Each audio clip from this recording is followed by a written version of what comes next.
Coucou!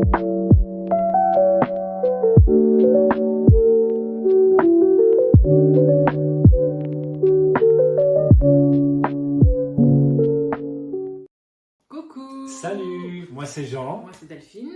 Et encore une fois, aujourd'hui on parle des relations amoureuses. Des relations amoureuses. Aujourd'hui le thème c'est 3 raisons de ne pas garder des blessures non réglées. Yep. Il ne faut pas que tu les gardes, il faut que tu traites ça et on va t'expliquer tout ça dedans dans cette vidéo. Mais avant, abonne-toi, regarde dans la bio, on a plein de ressources pour toi qui peuvent t'aider. Et puis si ça t'intéresse ou si tu penses que ça peut intéresser quelqu'un, tu pourras partager la vidéo à quelqu'un d'autre. Yes. Alors Delphine, 3 raisons pourquoi il faut pas garder des blessures non réglées en disant pourquoi le proverbe le temps va arranger les choses, il n'est pas vrai. Alors déjà par rapport aux blessures, que tu sois célibataire, en couple, fiancé, bref, peu importe ton statut actuellement, ne garde pas tes blessures. Les blessures sont... Vous voyez, souvent on a des... souvent, j'espère pas beaucoup en tout cas, mais parfois on a des amis toxiques dans notre vie. Des gens un peu pénibles, relous. Bref, vous voyez pas le genre de personnes que je... Bref, je pense que vous commencez déjà à visualiser. Et en fait, les blessures, c'est la même chose. Ce sont des amis toxiques qui ne veulent pas votre bien, qui veulent du coup vous freiner, ne pas vous encourager, etc. etc. Donc une des premières raisons, c'est qu'en fait, ça te ralentit dans ta propre marche. C'est une des premières raisons. Prends juste un instant, check un peu ton cœur et vois en fait là où les blessures que tu as donc actuellement. Et demande-toi en fait comment elles se manifestent dans ta vie. Il peut y avoir plein de situations, plein de conséquences à ça.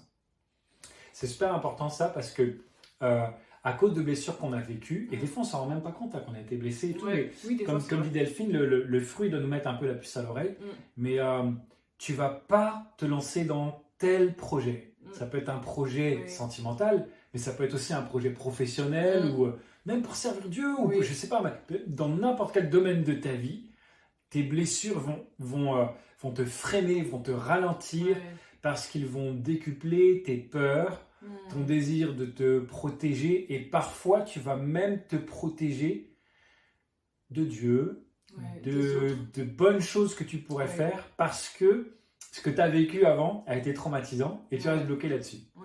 Donc en fait, une blessure non réglée, ça veut dire rester dans un traumatisme. Et quand on est traumatisé, on ne réagit pas normalement. On n'a pas la totalité de nos possibilités devant nous. Et donc voilà pourquoi les blessures non réglées vont te ralentir dans ta propre marche alors que tu es intelligente, tu as des bonnes idées. Dieu t'a vraiment donné une direction.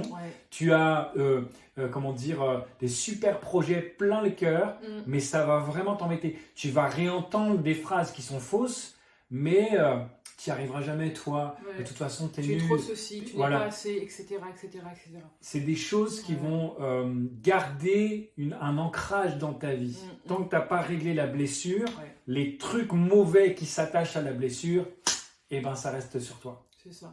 Donc c'est la première raison pour laquelle il ne faut vraiment pas que tu gardes tes blessures non réglées. Vraiment, c'est vraiment un encouragement pour toi. Ne garde pas ça. C'est comme une mauvaise plante, c'est comme une mauvaise graine et ça ne fait que... En fait, il n'y a que des conséquences négatives à ça. Et c'est tellement dommage en fait de vivre là-dedans, de rester là-dedans. Et ça souvent, sans le dire, mais vraiment être responsable et mature, même dans ce cas-là, c'est super important. De prendre la bonne décision, d'avoir les bons réflexes. Et clairement, à part Jésus là...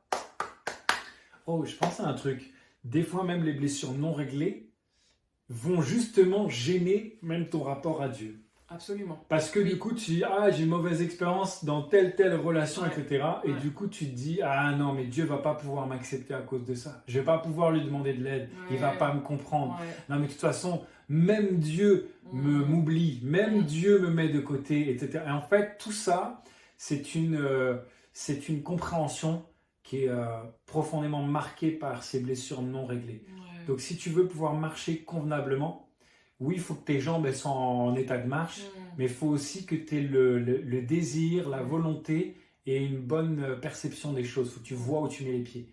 La Bible dit ta parole est une lampe à mes pieds. Et moi j'ai toujours posé une question, mais personne ne met une lampe sur ses pieds. Ça, on la met en haut, on la met pour voir loin. C'est vrai. Et en fait, ta parole est une lampe à mes pieds parce qu'il y a beaucoup de choses qu'on fait dans la vie. C'est pas après pas. Dieu nous montre pas tout, il montre juste. Mais ta parole est une lampe à mes pieds, une lumière sur mon sentier. En fait, c'est comme si Dieu il éclaire juste les pas qu'on a besoin de faire. Mais on a besoin d'aller le voir.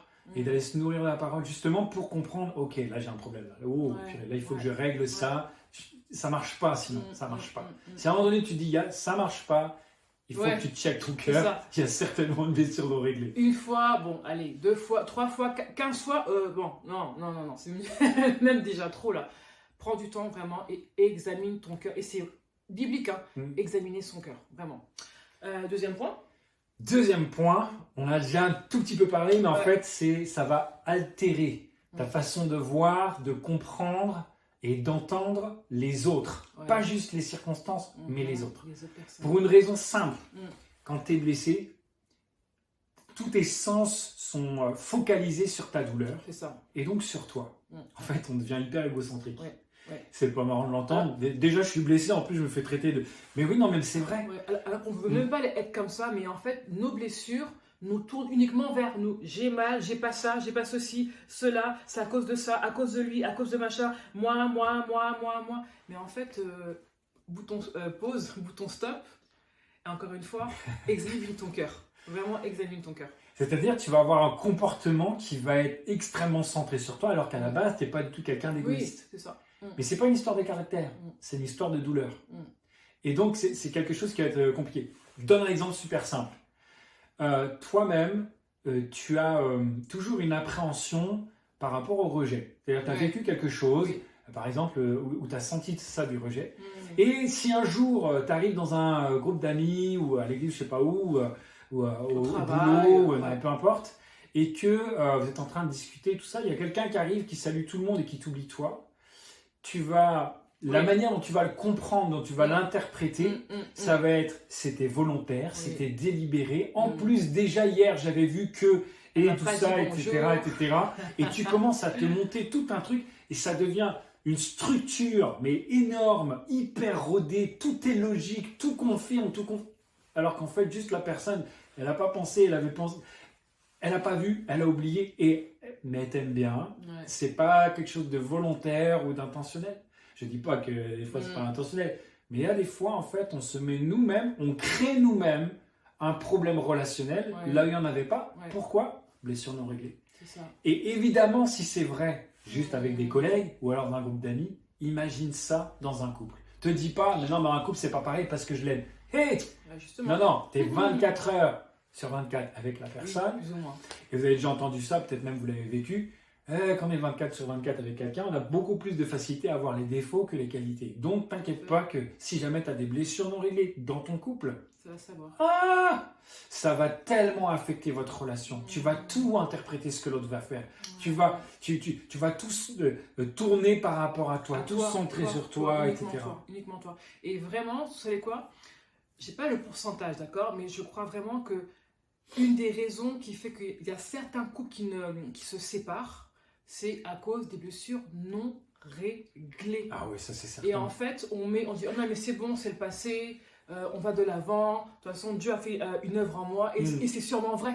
Mais dans le quotidien, dans la pratique, du lundi au dimanche, de janvier à décembre, c'est pas la même chose, c'est pas c'est pas les mêmes sphères. Et en fait, dans ton quotidien, ta façon de parler, ta façon de regarder, ta façon d'agir, ta façon de penser, ta façon même d'écouter l'autre, tout est biaisé à cause de tes blessures. En fait, tu as des filtres qui t'empêchent de voir mieux la personne, de mieux la comprendre, etc., etc. Et ça, vraiment, et sincèrement, on parle en connaissance de cause. En tout cas, moi, c'était vraiment mon cas au début du mariage. J'étais une femme extrêmement blessée. Et ce qui fait que, quand Jean me parlait, c'était biaisé. Je comprenais pas. Ouais, c'est un peu comme, tu dis ça, des lunettes déformantes, en fait. Ça, tu vois, mais tordues.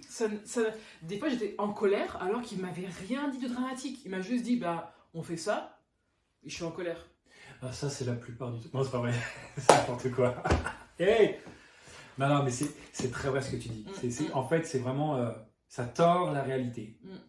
Et ça, franchement, ça devient un enfer dans un couple quand on a des blessures non réglées à cause de ça.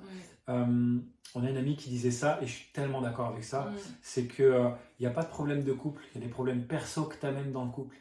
Et si les problèmes perso, c'est des blessures, c'est ta responsabilité de les traiter, de les soigner, de ne pas laisser, de ne pas dire « Ah non, mais j'ai pas trop envie et tout, de mettre le nez là-dedans, c'est bon, ça va passer, le temps va faire son affaire, ça va régler les choses. » C'est pas vrai, parce que si tu as des blessures profondes en toi, le temps va juste faire grandir les racines. C'est ça. Et ça va être de plus en plus dur, de plus en plus profond, de plus en plus douloureux de soigner, ça va modifier. Vous avez déjà vu, vous avez déjà marché dans les grandes villes, et sur les trottoirs qui sont défoncés par les racines des arbres. À la base, quand le petit arbre était planté, c'était tout mignon et le bitume était parfaitement plane. C'est juste qu'avec le temps, ça soulève tout, ça déglingue tout, c'est dangereux même, on peut trébucher dessus.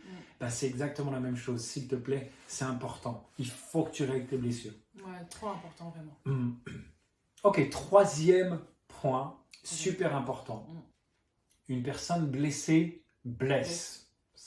Alors ça, il n'y a même pas de débat à avoir par rapport à ça. Quand tu es blessé, automatiquement, tu blesses. Quand tu es en joie, tu donnes de la joie. Quand tu es en paix, tu apportes la paix. Quand tu es stressé, tu apportes du stress. Tu stresses tout le monde. Et quand tu es blessé, eh ben, tu blesses les autres. Pourtant, tu ne le veux pas. Pourtant, tu ne penses même pas. Quoique, ça peut des fois être inconscient. Ou des fois... conscient. Tu le sens bien, mais tu le fais quand même. C'est un peu plus fort que toi et tout. Mais c'est très vrai, quelqu'un de blessé est blessant. Quelqu'un de fatigué est fatigant, etc. Donc c'est super important. Et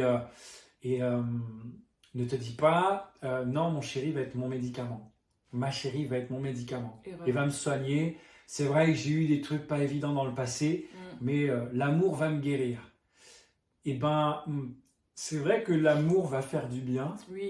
Mais le problème, c'est que si tu ne règles pas la blessure, tu peux toujours mettre du vernis à ongles sur un doigt qui est pété, tu auras mal au doigt et tu ne pourras pas utiliser ta main convenablement. En fait, ce n'est pas parce que l'amour fait du bien qu'il ne faut pas lui donner les moyens de se développer correctement. C'est ça, exactement. Avant de planter une culture, on laboure la terre, on fait sortir les racines, on retire les mauvaises herbes, on fait ça en fait, c'est important. L'amour c'est pareil, c'est trop, on ne se met pas ensemble, on ne se met pas en couple pour faire du mal à l'autre quoi. Ouais, c'est ça, et puis comme dans le deuxième point en fait, tout va être biaisé, c'est-à-dire que même si vous vous aimez, que c'est l'homme de ta vie, la femme de ta vie, vous êtes mariés, vous avez des enfants, tout ce que tu veux, tout sera biaisé, c'est-à-dire que même avec tes enfants, tout sera biaisé, en fait, vraiment, c'est juste ça. En fait, je ne veux vraiment pas que ça vous arrive. Et s'il vous plaît, vraiment, prenez le temps de prendre du temps avec Jésus dans la prière, dans la louange, en lisant votre Bible. Parce qu'en fait, quand on est blessé, ça touche nous, ça c'est une évidence, mais c'est toutes les personnes qui sont autour de nous. Le mari, l'épouse, les enfants, qui eux-mêmes, du coup, sont des éponges, vont du coup prendre aussi ce mode de vie-là, qui eux-mêmes en grandissant vont grandir avec ces blessures-là, ils auront et aussi après mariés, et en fait de génération en génération en génération, les blessures non réglées prennent de la place et en fait vont tout faire dysfonctionner.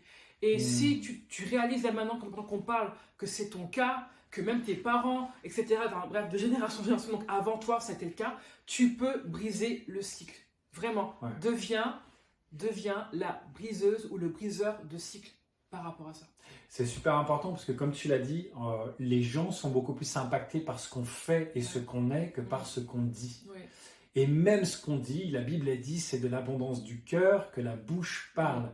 Donc si ton cœur est brisé, si ton cœur est blessé, ta bouche va blesser. En fait, c'est une conséquence logique et normale. Alors, si tu aimes les autres, et si tu t'aimes, et des fois, quand on est blessé, on a du mal à s'aimer d'ailleurs, et si vraiment tu veux essayer de te donner une chance de construire quelque chose de solide et de durable, pour toi, pour les personnes que tu aimes le plus au monde, c'est-à-dire ton ou ta chérie, et je l'espère, vos futurs enfants ou vos enfants, s'il te plaît, prends soin de toi. Va demander de l'aide, va demander conseil, investis en toi. il ne faut pas que tu restes avec des blessures non réglées, s'il te plaît. Vraiment, vraiment, vraiment, vraiment. Et puis, Jésus t'aime tellement, il n'a pas peur de tes blessures, de ton passé, de ce que tu as pu à subir. Ça, vraiment, il n'a pas peur de ça. Par contre, lui, ce qu'il veut, c'est prendre soin de toi et pouvoir vraiment te guérir. Mais pour ça, c'est ton choix, c'est ta décision. C'est à toi de lui apporter. Il ne va pas venir, c'est pas un cambrioleur, il ne va pas venir de force chez toi pour dire « Ah, ça je le prends, je vais le guérir. » Non, c'est toi qui dois lui dire « Ok Seigneur, j'aime pas ce truc-là, ça me fait mal, j'en ai un peu honte. Mais je le mets à la lumière parce que je sais que tu vas en prendre soin. J'ai besoin de toi. » C'est vraiment ça la démarche. Voilà, c'est tout pour aujourd'hui. C'est tout pour nous. On a terminé en tout cas. On vous le redit, partagez à quelqu'un si ça peut lui faire du bien. Et puis on a hâte de vous retrouver sur cette chaîne très très bientôt. Prenez soin de vous. Des bisous. Salut. Salut.